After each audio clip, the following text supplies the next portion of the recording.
تو آپ جاگتے رہیں گے یا سوئیں گے؟ میں اختصار کے ساتھ چند باتیں عرض کروں گا۔ آج کا یہ پروگرام جو امام الانبیاء سید الانبیاء خاتم الانبیاء صلی اللہ علیہ وسلم کی سیرت طیبہ کے حوالے سے ہے، اور میں کیا سیرت بیان کروں؟ شاید کہتے ہیں ما مدحت محمدًا بمقالتی ولکن مدحت مقالتی بمحمدی۔ میں نے اپنے الفاظ سے حضور کی تعریف نہیں کی، حضور کی تعریف سے میرے الفاظ خوبصورت ہو گئے۔ حضور کی تعریف سے میرے ہم کیا تعریف کریں گے؟ فرمایا امام الانبیاء صلی اللہ علیہ وسلم کا ذکر مبارک آج چٹنی روڈ علماء ویلفیئر ٹرسٹ کے زیر اہتمام ہو رہا ہے۔ فرمایا هو المسک ما کررته یتذبح، یہ خوشبو اور کستوری کی وہ ڈبیا ہے، اسے جتنا کھولو گے اتنی خوشبو بہے گی۔ دوستو آج یہاں سے آپ سنت کی خوشبوئیں، حضور کی محبت کی خوشبوئیں، صحابہ آل بیت کی عظمت کی خوشبوئیں، پاکیزہ اخلاق کی خوشبوئیں لے کر جائیں گے۔ اور دوستو امام الانبیاء صلی اللہ علیہ وسلم اولین اور آخرین کے سردار، خاتم النبیین، امام الرسل، آپ سنتے چلے آ رہے ہیں کہ آپ صلی اللہ علیہ وسلم پر نبوت ختم ہو گئی۔ میں کہتا ہوں نبوت بھی آپ پر ختم ہو گئی، جمال بھی آپ پر ختم ہو گیا، کمال بھی آپ پر ختم ہو گیا۔ آپ خاتم النبیین بھی ہیں، خاتم الجمال بھی ہیں، خاتم الکمال بھی ہیں، خاتم الشجاعت بھی ہیں۔ صحابہ فرماتے ہیں اگر اور کوئی نبوت کی دلیل نہ بھی ہوتی تو جمال نبوت کا دیکھنے نبوت کی دلیل کے لیے کافی تھا۔ ایسے تو ہر نبی جمال کا پیغام، ہر نبی وہ تو انگریز کا کھڑا کیا وہ نبی تھا نا، جس کی ایک آنکھ میں مستقل لوڈ شیڈنگ رہتی تھی، کانوں میں الکافرین۔ اللہ نے تو جتنے نبی بھیجے جمال میں پائے۔ موسیٰ علیہ السلام کا واقعہ قرآن مجید میں موجود، صندوق میں بند کیا ماں نے، اور لمبا واقعہ میں مختصر عرض کر رہا ہوں۔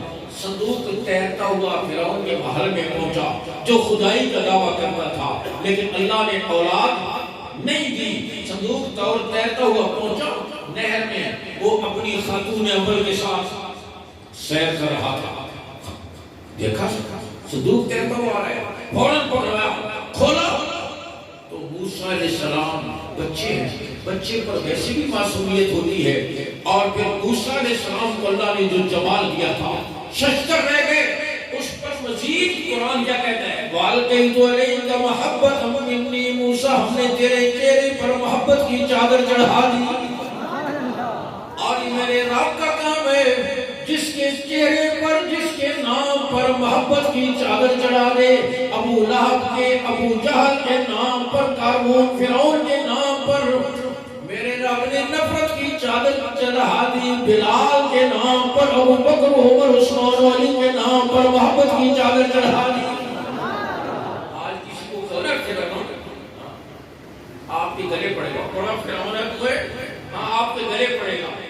اللہ نے اس کے نام پہ نفرت پیدا کر دی، لیکن بلال کا نام، بچوں کے نام بلال کے نام پر، سوسائٹیوں کے نام بلال کے نام پر، اداروں کے نام بلال کے نام پر۔ بلال حبشہ کا رہنے والا ہے، کالا کلوٹا ہے، لیکن آپ غور کرو جس دن انتقال ہوا فاروق اعظم جیسی شخصیت بول اٹھی، کوئی یہ نہ سمجھے کہ آج کسی غلام کا انتقال ہوا ہے، الیوم بعد سیدنا، آج ہمارے سروں کا تاج چلا گیا۔ اور میرے دوستو میں عرض کر رہا ہوں جمال بھی آپ پر ختم ہو گیا، ایسا جمال کہ ایسا جمال کسی کو نہیں۔ موسیٰ علیہ السلام اللہ فرماتے محبت کی چادر چڑھا دی، فرعون دیکھتے ہی کہنے لگا، بیوی نے کہا قرۃ عین لی ولد، تیری اور میری آنکھوں کی ٹھنڈک اولاد عسیٰ ان ينفعنا أو نتخذه ولدا، بیٹا بنا کر پالیں گے۔ مفسرین کہتے ہیں فرعون نے اسی وقت کہہ دیا تھا تیری آنکھوں کی ٹھنڈک ہو سکتا ہے، میری آنکھوں کی ٹھنڈک تو نہیں ہو سکتی۔ بیوی نے کہا خاموش، اور یہ بڑے بڑے ہوتے تو سارے رنگ مرید ہیں، گکھڑ ملازم میں بیوی آگے آگے جا رہی ہے، یہ پیچھے ٹوکری اٹھا کر یہ جا رہا ہے، اس کا ریموٹ اس کے پاس ہے، وہ رکتی ہے یہ بھی رک جاتے ہیں، وہ چل پڑتی ہے یہ بھی چل پڑتا ہے۔ اس نے کہا خاموش، خدائی کا دعویٰ کر رہا ہے، پھر چپ کر، بیٹا بنا کر پانے کے پھر کیسے؟ میں عرض کر رہا ہوں ہر نبی کو اللہ نے جماعت کا پیکر بنا کر بھیجا، لیکن امام الانبیاء پر نبوت بھی ختم ہو گئی، جمال بھی ختم ہو گئی۔ اور دیکھو کیسا جمال، مجھے اور آپ کو کس نے پیدا کیا؟ بولو، ہماری یہ صورت کس نے بنائی؟ ہماری مرضی پر یا اپنی مرضی پر؟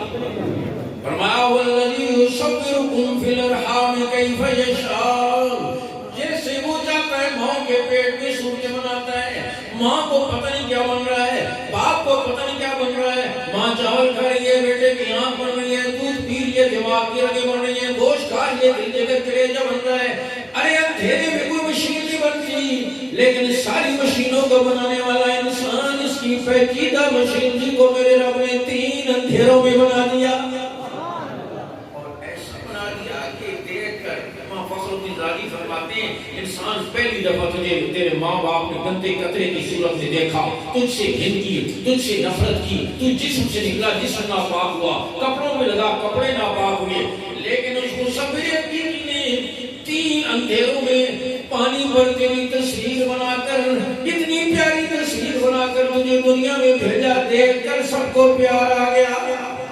نان کے داد کے سارے خوش گئے، بچہ سارے چیزوں میں وہی تو تھا کل جس سے، اور فرمایا اسی پر بس نہیں، تو دینے والا ہے نا، اور فرمایا میرا رب کہتا ہے تو مانگتے مانگتے تھک جائے گا، میں دیتے دیتے نہیں تھکتا۔ امام الانبیاء صلی اللہ علیہ وسلم نے پہلا سبق یہی سکھایا کہ دلوں میں رب کی عظمت اور اختیار اور کرو، کیا سکھایا؟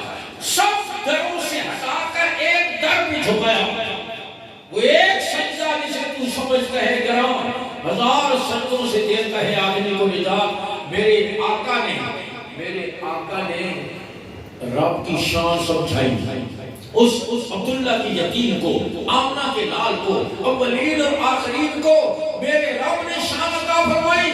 ورفعنا لک ذکر، اور محبوب نے پھر قرآن کی چوٹی پر رب کی شان بیان کی، اور کیا شان بیان کی؟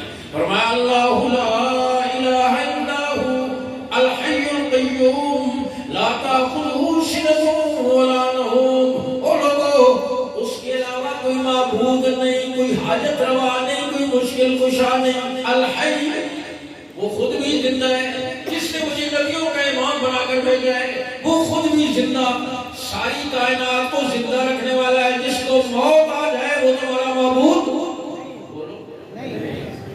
القیوم، وہ خود بھی بغیر کسی سہارے کے قائم اور ساری کائنات کو قائم رکھنے والا ہے، جس کو سہاروں کی ضرورت ہو، بچپن میں والدین کا سہارا، جوانی میں دوستوں کا سہارا، بڑھاپے میں اولاد کا سہارا، استاد کو شاگردوں کا سہارا، پیر کو مریدوں کا سہارا، لیڈر کو کارکنوں کا سہارا، حکومت کو عوام کا سہارا، جس کو سہاروں کی ضرورت ہو وہ تمہارا معبود۔ بولو، میرے آقا رب کی شان بیان فرما رہے ہیں۔ یہ حضور صلی اللہ علیہ وسلم کی سیرت کا ہم پہلو کہ رب کی عظمتیں سمجھائیں۔ فرمایا لا تأخذہ سنۃ ولا نوم، اسے نیند نہیں آتی، نیند تو دور کی بات ہے، اسے اونگ بھی نہیں آتی، وہ سوتا نہیں۔ جسے نیند آ جائے، جیسے آپ کو آ رہی ہے، جسے نیند آ جائے وہ تمہارا معبود نہیں ہو سکتا۔ آپ نے رب کی عظمتیں بیان فرمائی، اور پھر ایسی عظمت ان کے دلوں میں رچ بس گئی، ایسی عظمت دلوں میں رچ بس گئی، اس کی محبت دلوں میں، اس کا خوف دلوں میں ایسا رچ بس گیا کہ فاروق اعظم فرماتے ہیں جب سے میں نے کلمہ پڑھا ہے گناہ لکھنے والے فرشتے کو قلم اٹھانے کی نوبت نہیں، جب سے کلمہ پڑھا ہے گناہ لکھنے والے فرشتے کو قلم اٹھانے کی نوبت نہیں آئی۔ تو میں عرض کر رہا تھا کہ ہم سب کو کس نے پیدا کیا؟ بولو، پیدا کرنے والا کون ہے؟ بیٹے دینے والا کون ہے؟ بیٹیاں دینے والا کون ہے؟ صورتیں دینے والا کون ہے؟ زبان میں گویائی پیدا کرنے والا کون ہے؟ کانوں میں سنوائی دینے والا کون ہے؟ دل کی دھڑکنیں دینے والا کون؟ اور یہ الہ کا مطلب، یہ جو کلمہ حضور صلی اللہ علیہ وسلم نے رب کی الوہیت سمجھی، اور الہ کسی کے آپ کلمہ پڑھو کیا مطلب ہے لا الہ الا اللہ کا؟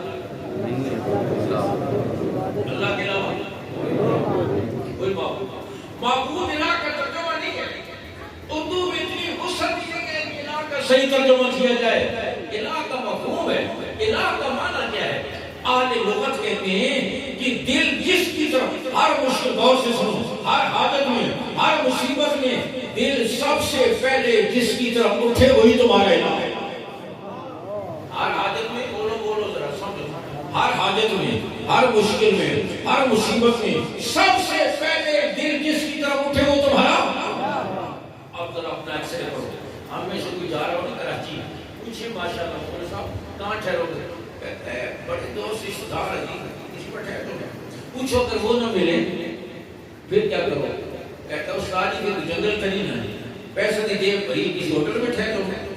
پوچھو خدا نہ خواستہ عزیز و قارب بھی نہ ملیں اور جیب بھی کٹ جائے پھر کیا کرو؟ کہتا ہے پھر اللہ مالک ہے. دیکھا مسلمان کا عقیدہ پھر کیا ہے؟ حالانکہ عزیز و قارب موجود ہو تو بھی مالک کون؟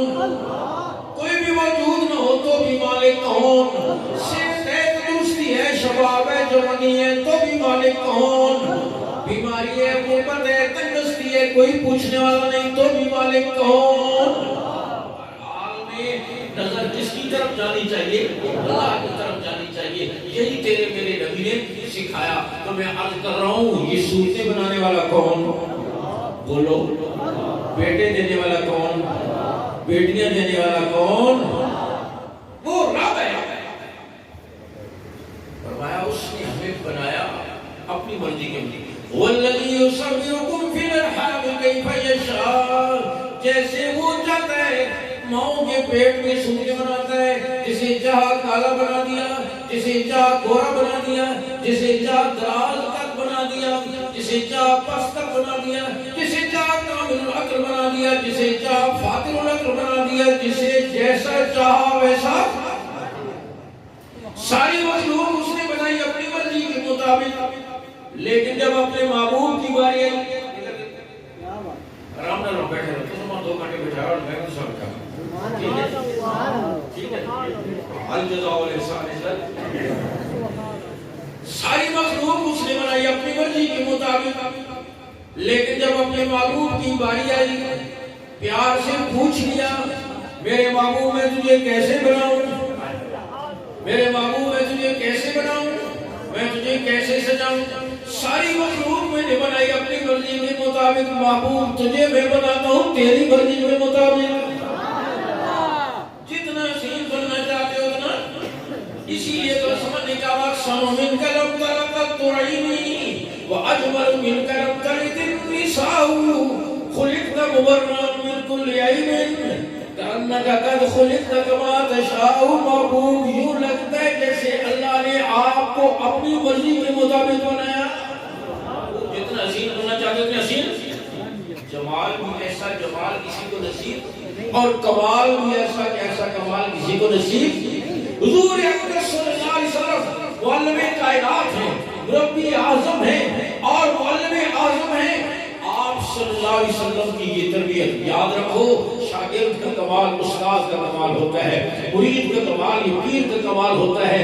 حضرات صحابہ کرام کب جن پر کوئی حکومت کرنا گوارا نہیں کرتا تھا امام الانبیاء کے قدموں میں تشریف لائے. آپ صلی اللہ علیہ وسلم نے تربیت فرمائی, ان کے دلوں کا تزکیہ فرمایا, دلوں کا مان کے رکھ دیا, ایسا تزکیہ فرمایا. اور پھر وہ اتنے اونچے ہوئے کہ میں کہا کرتا ہوں کل اور لوگ جنت کو تلاش کر رہے ہوں گے, جنت صحابہ کو تلاش کر رہے ہوں گے. کل اور لوگ جنت کو تلاش کر رہے ہوں گے اور جنت غور کرو.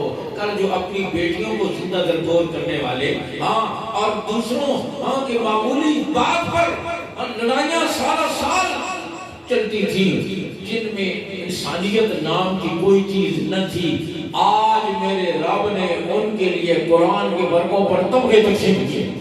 اولئک هم الراشدون وَكُلًّا وَعَدَ اللَّهُ الْحُسْنَىٰ لَهُم مَغْفِرَةٌ وَأَجْرٌ عَظِيمٌ. أُولَئِكَ الَّذِينَ امْتَحَنَ اللَّهُ قُلُوبَهُمْ لِلتَّقْوَىٰ تَرَاهُمْ رُكَّعًا سُجَّدًا أَشِدَّاءُ عَلَى الْكُفَّارِ رُحَمَاءُ بَيْنَهُمْ. میرے رب نے ان کی عبادت کی, ان کے ایمان کی, ان کے ایثار کی, ان کے اخلاق کی, ان کی قربانیوں کی تعریفیں میرے رب نے قرآن کے ورقوں پر کی. اس کا کمال تھا. درفشانی نے تیری قطروں کو دریا کر دیا, دل کو روشن آنکھوں کو بینا کر دیا. جو نہ تھے خود راہ پر وہ اوروں کے حالی بن گئے. وہ کیا نظر تھی جس نے مردوں کو مسیحا کر دیا. آپ صلی اللہ علیہ وسلم کا کمال تھا. اور میں عرض کر رہا ہوں پھر وہ اتنے اونچے ہوئے, اتنے اونچے ہوئے. ایک موقع پر حضور صلی اللہ علیہ وسلم نے ناراضگی کا اظہار فرمایا. میرا رب اپنے محبوب کے جان نثاروں کے لیے سفارشی بن گیا. فرمایا فاعف عنہم واستغفر لہم وشاورہم فی الامر. میرے محبوب آپ کے جان نثار, آپ کی نبوت کے عینی گواہ درگزر کرنے کوئی لغزش ہو گئی. واستغفر لہم, ان کے لیے آپ استغفار کریں, مغفرت مانگیں. وشاورہم فی الامر, اور میرے محبوب آئندہ کے لیے بھی مشورے میں شریک کریں. تو میں عرض کر رہا ہوں جمال ایسا جمال کسی کو نصیب نہیں ہوا, کمال ایسا کمال کسی کو نصیب نہیں ہوا. میرے دوستو نیت کرو, زیادہ لمبی میں بات نہیں کرتا. آپ کو کسی آزمائش میں نہیں جانا چاہتا, آپ نے کھانا بھی کھانا ہوگا. نیت کرو کہ انشاءاللہ حضور صلی اللہ علیہ وسلم سے سچی محبت کریں گے, سچی غلامی کریں گے. زبانی جمع خرچ نہیں. ہاں جیسے ابھی مولانا فضل سبحان صاحب فرما رہے تھے, چہرہ کسی کے حوالے, سر کسی کے حوالے, خوشیاں کسی کے حوالے, بات کسی کے حوالے, لباس کسی کے حوالے, تجارت کسی کے حوالے, عدالت کسی کے حوالے, اور پھر صرف 12 ربیع الاول کو بتیاں اور چھڑیاں لگا دیں. اس پر تو نبی کو سی ہو جائے. میں کل جمعے بھی یاد کر رہا تھا, 12 ربیع الاول کو مسلم کمرشل بینک پر بتیاں لگی ہوئی ہیں اور حبیب بینک پر لگی ہوئی ہیں. حبیب بینک پر سارا سال سود کا کاروبار, سارا سال سود کھانا, سود لینا اور دینا, اور 12 ربیع الاول. اتنے مفتی تو آپ بھی ہیں نا جتنے بیٹھے ہوئے ہیں, سچ بتاؤ سارا سال حضور کی نافرمانی کر کے اور پھر ایک دن ہم بتیاں لگا لیں, نبی خوش ہو جائیں گے؟ سچ بتا, نبی خوش ہو جائیں گے؟ تیرے میرے نبی کا جو فرمان ہے, مسلمان یہ نہیں دیکھتا, مسلمان یہ نہیں دیکھتا دنیا کیا کر رہی ہے, فیشن کیا ہے, دنیا پسند کس کو کرتی ہے, اور محبت کرنے والا یہ دیکھتا ہے میرے محبوب کی ادا کیا, میرے محبوب کی. حضرات صحابہ کرام سچے عاشق, دسترخوان بچھا, ابو ہریرہ کہتے ہیں دسترخوان بچھا, کھانا لایا گیا, گوشت کی تندور پکا ہوا تھا, حضور بھی تشریف لائے.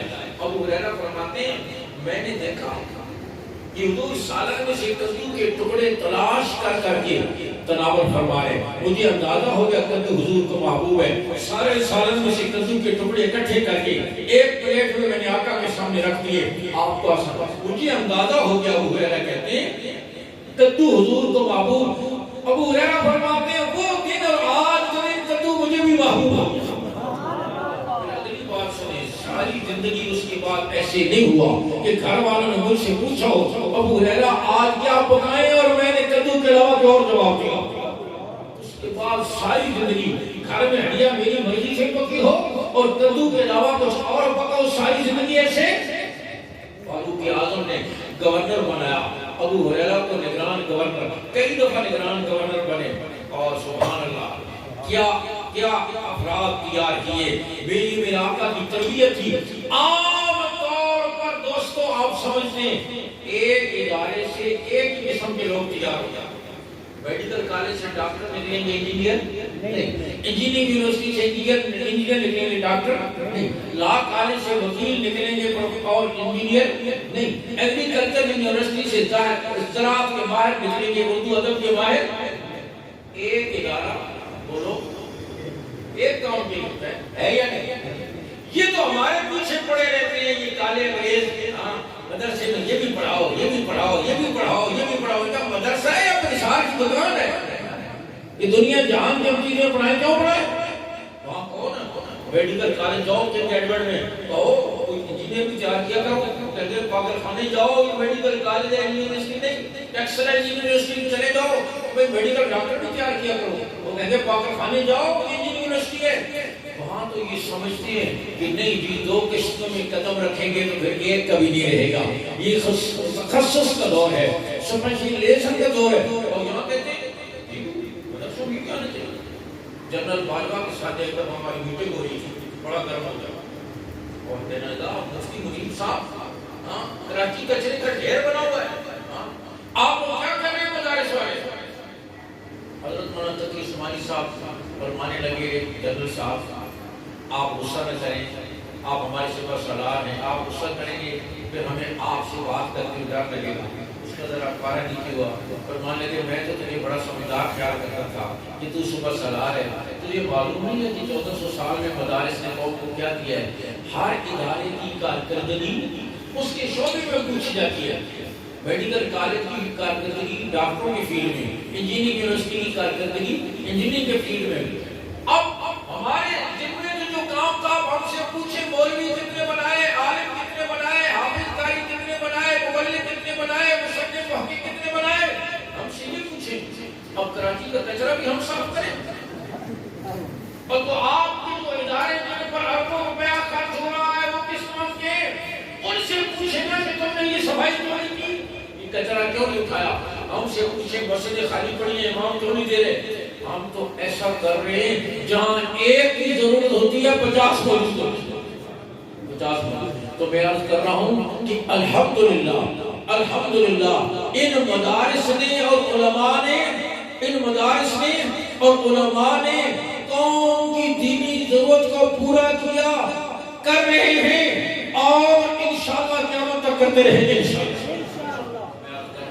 حضور اکرم صلی اللہ علیہ وسلم کی سچی اتباع، سچی غلامی، سر سے لے کر پاؤں تک آپ نیت کریں کہ آج کے بعد انشاءاللہ سر سے لے کر پاؤں تک حضور کی سچی غلامی کریں۔ میں کہا کرتا ہوں اگر محبت کے ساتھ یہ حال ہے تو محبت نہ ہوتی تو پھر پتہ نہیں کیا حال ہوتا۔ وہ کسی گاؤں کے سارے لوگ اکبر تھے نا، صرف گاؤں کے مولوی صاحب پڑے ہوئے تھے اور مولوی صاحب گزارے کے پڑے ہوئے تھے، انہوں میں گانا راجا۔ گاؤں کے لوگوں کو تاریخ معلوم کرنی ہوتی تو مولوی صاحب کو پتا تھا، اور انہوں نے یہ انتظام کر رکھا تھا، کھڑا رکھا ہوا تھا۔ پہلی تاریخ ایک دوسری اس میں ڈال دیتے، اگلے دن اور ڈال دیتے، اگلے دن اور، روزانہ ایک دوسری ڈال دیتے۔ پھر جب کوئی تاریخ معلوم کرنے آتا تو اس میں ملتے۔ گاؤں کے شرارتی بچوں کو پتہ چل گیا، انہوں نے کھڑا ایسے بھر دیا جیسے ہمارے ووٹوں کے وقت سے نہیں بھرے جاتے۔ پھر مولوی صاحب گئے، آدمی پوچھ کے آیا، اندر گئے وہاں تو موسم بھی بدلا ہوا تھا، قوم کا بھرپور اعتبار کھڑا ہوا تھا۔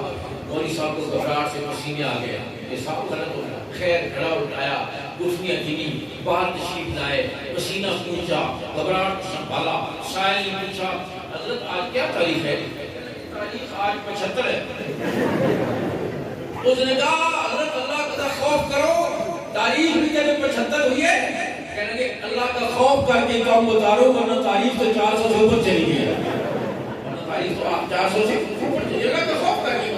میں کہتا ہوں اگر محبت کے ساتھ یہ حال ہے تو محبت نہ ہوتی تو پھر کیا حال ہوتا۔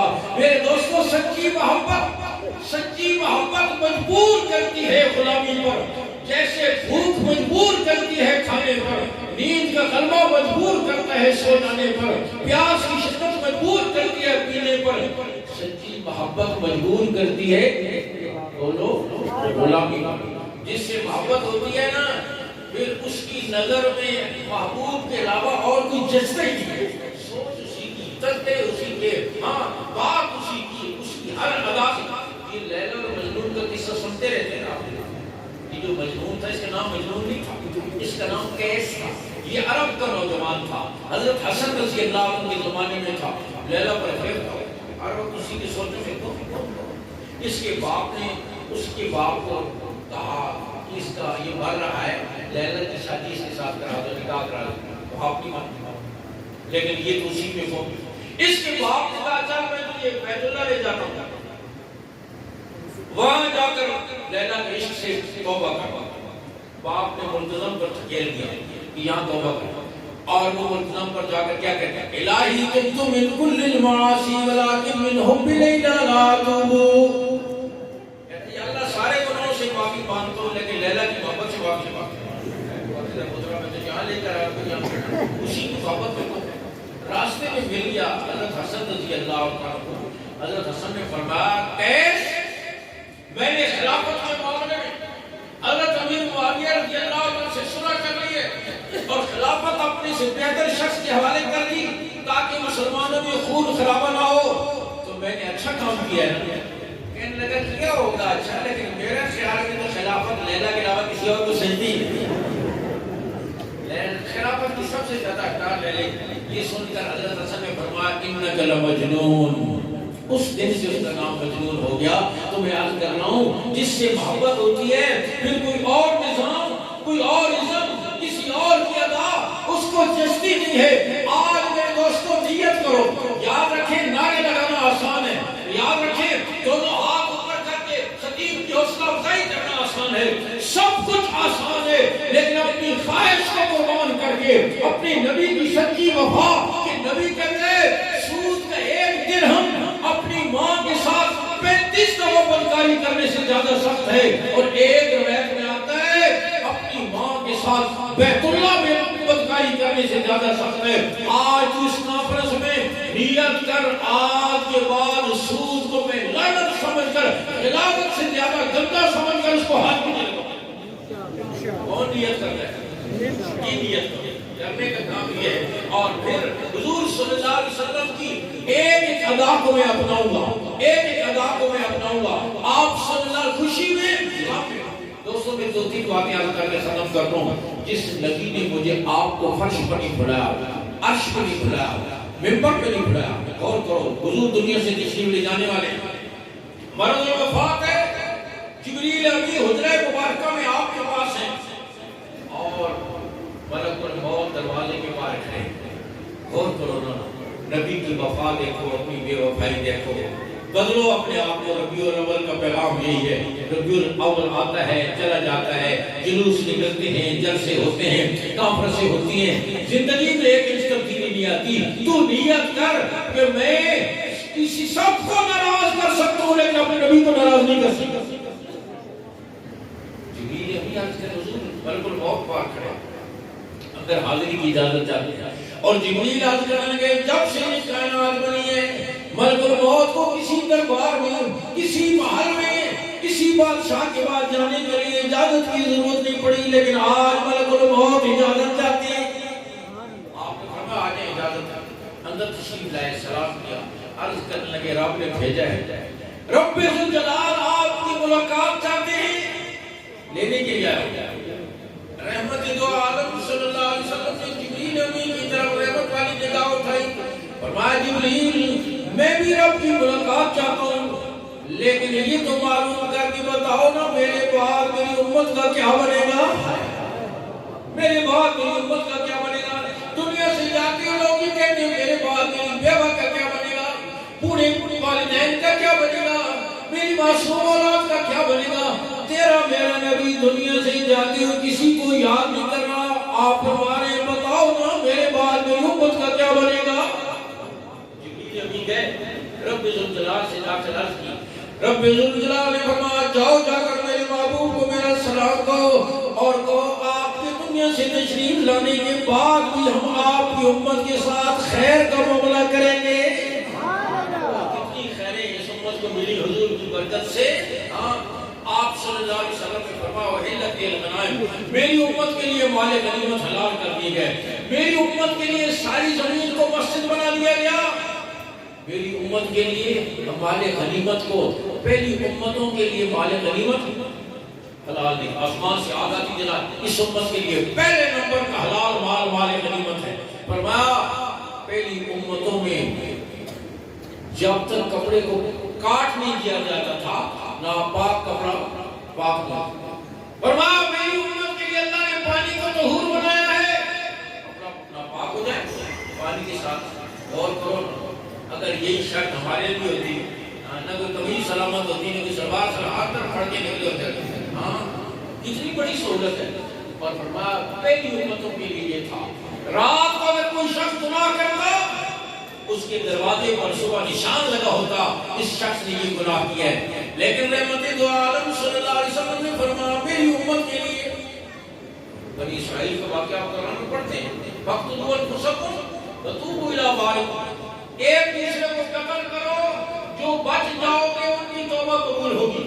اتنی سخت شرط تھی توبہ کے لیے. لیکن یہاں میرے آقا نے فرمایا میرا رب کہتا ہے حدیث قدسی ہے تیرے گناہ آسمان کے تاروں جتنے کیوں نہ ہو جاؤں، ریت کے ذروں جتنے کیوں نہ ہو جائیں، درختوں کے پتوں جتنے کیوں نہ ہو جائیں، قبیلہ بنے کل کی بکریوں کے بالوں کی تعداد جتنے کیوں نہ ہو جائیں، بشرط کہ تو میرے ساتھ شرک نہ کرتا ہو، سچی ندامت کے ساتھ آ جاؤ، میں سب کچھ معاف کر دوں گا۔ اس امت کو کتنی سہولتیں ملی حضور اقدس صلی اللہ علیہ وسلم کی اس تشریف آوری کی وجہ سے۔ اور غور کرو تیرے میرے نبی نے کیا کرنا۔ جبریل مجھے بھی رب کی ملاقات کا اشتیاق ہے، لیکن بتاؤ نا امت کا کیا بنے گا۔ رب جلال فرما جاؤ جا کر کہو میرے محبوب آپ کی دنیا سے تشریف لانے کے بعد بھی آپ کی امت کے ساتھ خیر کا معاملہ کریں گے۔ تو نیت کرو جس نبی نے عرش پر چڑھایا، عرش پر جس نے تیری 10ویں ماں تجھے بھول جائے گی، تیرا نبی حوض کوثر پر تیرا منتظر کھڑا ہوگا، صراط پر تیرا منتظر کھڑا ہوگا، میزان پر تیرا منتظر کھڑا ہوگا۔ تو دوستو نیت کرو کہ انشاءاللہ حضور صلی اللہ علیہ وسلم کی ایک ایک ادا کو اپنائیں گے۔ یہ نہیں دیکھیں گے دنیا کیا کہہ رہی ہے، نوجوان تو یہ نہ دیکھ کہ یورپ کا وہ غلیظ کیا کر رہا ہے، تیرا نبی قیامت تک کے لیے تیرے لیے روشنیاں لے کر آئے گا۔ صرف گھر کی جہاں بتیاں لگا کر چار دیواری کو روشن نہ کر، گھر کی در و دیوار کو سنت کے نور سے منور کر، بجلی اور بتی کی روشنی ہو سکتا ہے تیری گلی کے کونے تک بھی نہ جائے، تیرے گھر کے اندر حضور کی ادائیں آئیں گی، تیرے گھر کی روشنی آسمانوں تک جائے، آسمان والوں کے نزدیک تیرا گھر یوں چمکے گا جیسے زمین والوں کے نزدیک ستارے چمکتے ہیں۔ تو یہ نیت کرو، حضور کی اداؤں کو اپنائیں گے اور آپ صلی اللہ علیہ وسلم کی تعلیمات کو زندگیوں میں لائیں گے۔ اور پھر آخری باتیں آج کے وضع کرتا شکل صورت آج نوجوان یورپ کو اس غلیظ معاشرے، اور آپ یقین کرو میں نے جتنا یورپ کے معاشرے کو دیکھا ہے شاید کسی نے نہ دیکھا، کتنے ملکوں میں اور بہت قریب سے دیکھا۔ آپ یقین کرو بہت خرابیوں کے باوجود میرے بزرگوں اور عزیز نوجوانوں تم جنت کی زندگی گزارتے ہو۔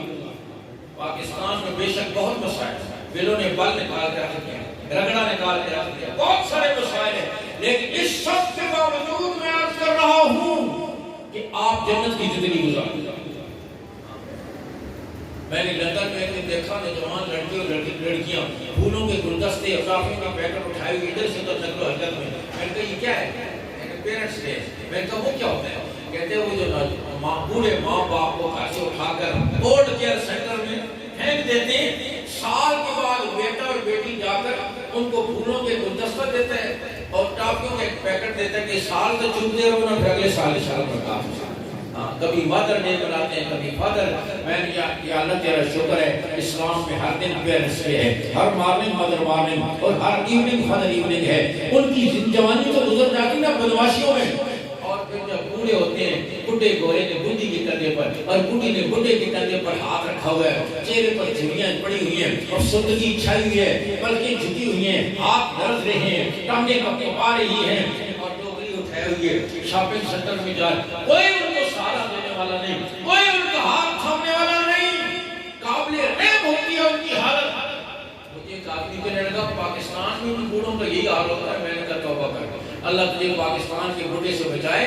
پاکستان میں تو جتنا بوڑھا ہوتا جاتا ہے اتنا ہٹلر بنتا چلا جاتا ہے، اس کے اتنے اختیارات ہوتے ہیں کچھ نہ کچھ۔ توبہ توبہ توبہ، منہ میں دمت ایک نہیں ہے، آنکھوں پر 8 نمبر کا چشمہ لگایا ہوا ہے، کانوں میں مشین فٹ کی ہوئی ہے، چارپائی پر بیٹھا ہوا سوٹا پاس رکھا ہوا، پورے خاندان پر حکومت کر رہا ہے یا نہیں؟ ذرا سا گڑبڑ کر دو میں بابا جی نے دعا لاؤ، کچھ بھی نہ کرنا، چارپائی سے بیٹھے نہیں بڑی برکت ہے، کہتے ہیں نہیں کہتے، وہاں کہتے ہیں میرا کاندھا ادھر اسی پہ پھینکو اس کا بار۔ بتاؤ نا یہ محبتیں تجھے کس نے دی ہے؟ رحمت اللہ علیہ کی تعلیمات نے دی ہے۔ آج اس تعلیمات کو تجھے ترقی کے نام پر، جدت کے نام پر، ماڈرنزم کے نام پر، روشن خیالی کے نام پر تجھے اس سے دور کیا جاتا ہے۔ پورے وقت میں تو اس دین پر جس دین نے تجھے اتنی عزت دی ہے، بڑھاپے میں اتنی عزت دی ہے۔ ہمارا پڑوسی ہے راجہ بشراف، میری پھوپھی ہے، لوگ ناوارث ہی ہے، اور ہمارے گھر میں ہوتی ہے، کہتے ہیں رات کو ہم سارے میرے بچے اس کی شان کی طرف بیٹھ جاتے ہیں، بیٹیاں پاؤں کی طرف بیٹھ جاتی ہیں، کوئی پاؤں دبا رہا ہوتا ہے، کوئی تیل لگا رہا ہوتا ہے، کوئی دوائی دے رہا ہوتا ہے، کوئی چائے پلا سارے، اور وہ سیدھے منہ سے بات کر کچھ ہونا بڑا دماغ سیدھے منہ سے بات ہی نہیں کرتی۔ میں نے کہا بڑھی ہو یہاں تو یورپ کے تیک سسیدی ہو جاتی ہے، یہاں تو کتنی عزتیں مل رہی ہیں، بوڑھو تمہیں عزتیں نبی کے فرمان، نوجوانوں عمر میں تو مقتل دانا بنو اس یورپ کی غلیظ معاشرت کو جو جہنم کدہ ہے، جہنم کدہ۔ کسی نے کہا یورپ کی روشن خیالی پر تبصرہ کریں، میں نے کہا کیا تبصرہ کروں جہاں سورج ہی نظر نہیں آتا، ہاں اندھیرا ہی اندھیرا ہوتا ہے، وہاں کون سی روشن خیالی ہوگی۔ ہاں نوجوان انوائرمنٹ، یورپ کا نوجوان رات کو کسی پب سے، کسی شراب خانے سے نکل گئے، کسی پل کے نیچے، کسی فٹ پاتھ پر، کسی پارک میں کتے کی طرح پڑا ہوتا ہے، اس کو پتہ نہیں والدین کہاں ہیں، والدین کو پتہ نہیں بیٹا کہاں، یہاں بیٹا رات کو 2 بجے تک اتنا آئے تیری ماں دن رات تکتی رہی، تیرا باپ چھت پہ چڑھ چڑھ کر دیکھے گا، کھانا کھایا ہوگا نہیں کھایا ہوگا، گاڑی ملی ہوگی نہیں ملی ہوگی، پتہ نہیں کام پھر رہا ہوگا، تو گھر میں قدم رکھے گا، ان کی جان یہ جان آئے گی۔ ہاں ایسی محبت یورپ کے نوجوان کو ایک دن